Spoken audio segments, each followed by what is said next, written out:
Nadismaya si DPWH Secretary Vince Dizon nang inspeksyonin ng isang pumping station sa Maynila. Natapos daw ang proyekto noong 2020 pero hindi pa rin napakinabangan dahil laging sira. May unang balita si Rafi Tima. Sa dokumento pa nang nahawak ni Secretary Vince Dizon, uminit na ang ulo ng kalihim ng DPWH. Grabe, 2018 eh.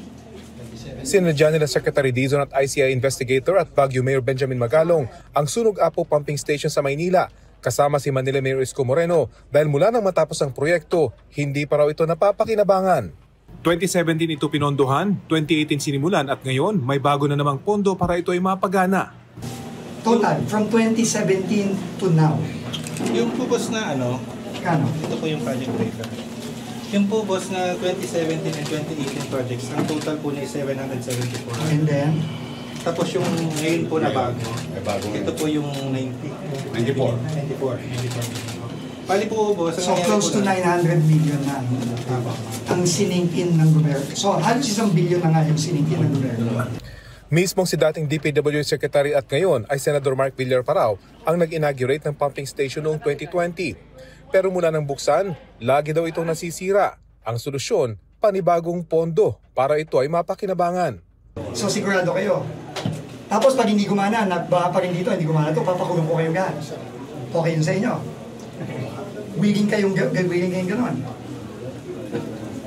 Kasi hindi ako nagpapatawa. Kaya ako nagpapatawa ako. Hindi ako nagpapatawa dito. At sinasabi ko, tatapon tuwid tayo ng 100 milyon dito. Sinasabi niya masusolusyonan. Paliwanag ng DPWH engineer, nag-iba na raw ang topography ng ilog kung saan dadaloy ang tubig, kaya hindi gumagana ang pumping station. Ang ikinagulat ng inspecting team, kailangan daw ng dagdag pang 200 milyong piso para talaga mapagana ito. Dapat kayo, ang iniisip nyo, paano nyo papaganahin yung buo?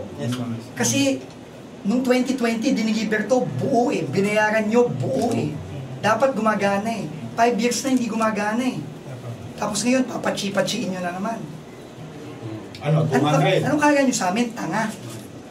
Sa uli, pinag-utos ni Dizon ay tigil muna ang pagpapaayos sa pumping station para i-assess ng isang third-party inspector kung paano ito papaganahin.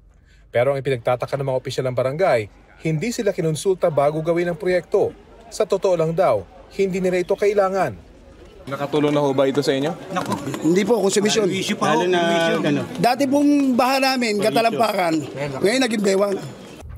Paglilinaw ni Mayor Magalong, kahit mapagana ang pumping station, titiyakin ng Independent Commission for Infrastructure na mananagot ang mga may kinalaman sa proyektong ito.